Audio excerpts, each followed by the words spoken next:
Fa centenars d'anys, la gent dels Pirineus feia servir les plantes per guarir els seus mals, com aquesta infusió contra els refredats.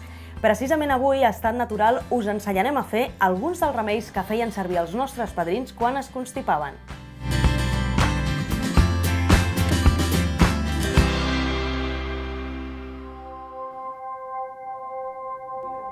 Les plantes són la base de la nostra vida.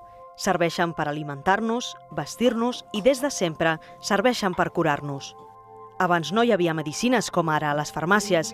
Padrins i padrines com la Quima anaven a la muntanya i feien servir plantes medicinals per guarir. Hi havia les quines curaven el constipat, els quines curaven el mal de panxa, els quines con detallalles o et cremaies. També hi havia les plantes adequades que les tenien a les cases.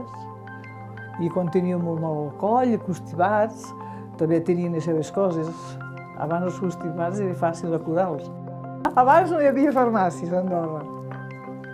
I després va arribar un apotecari. I llavors amb el apotecari feien aquestes ordenances, que les feia ell a la seva manera. I després va arribar a la farmàcia. Un dels remeis que més servei ens pot fer ara que ve el fred és una infusió d'herbes contra el refredat. La padrina, amb l'ajuda de la Clara, investigadora del CEMA de l'Institut d'Estudis Andorrans, la prepara amb 4 plantes silvestres que es troben a Andorra.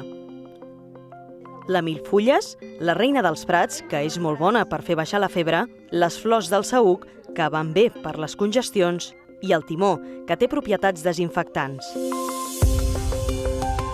Totes aquestes plantes formen part del nostre patrimoni cultural. Antigament es feien servir molt i, per exemple, el timó no només es prenia amb tisana, sinó també se'n podia fer baf.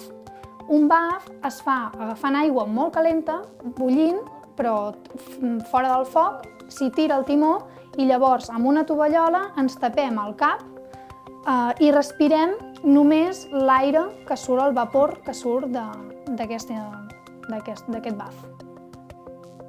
Fa uns anys, i abans que es perdi del tot, el Centre d'Estudis de la Neu i de la Muntanya d'Andorra va recopilar en un llibre el coneixement ancestral dels padrins i padrines d'Andorra. Durant 5 anys, el CEMA es va dedicar a fer entrevistes a més de 70 padrins del país per recollir una mica tot el coneixement tradicional que feia referència als usos de les plantes a Andorra. Llavors, tota aquesta informació es va poder recopilar amb un recull etnobotànic que es va publicar amb les monografies del CEMA.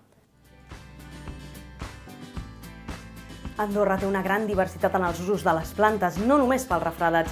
Posseïm una cultura tradicional extraordinària que entre tots hem de mantenir viva.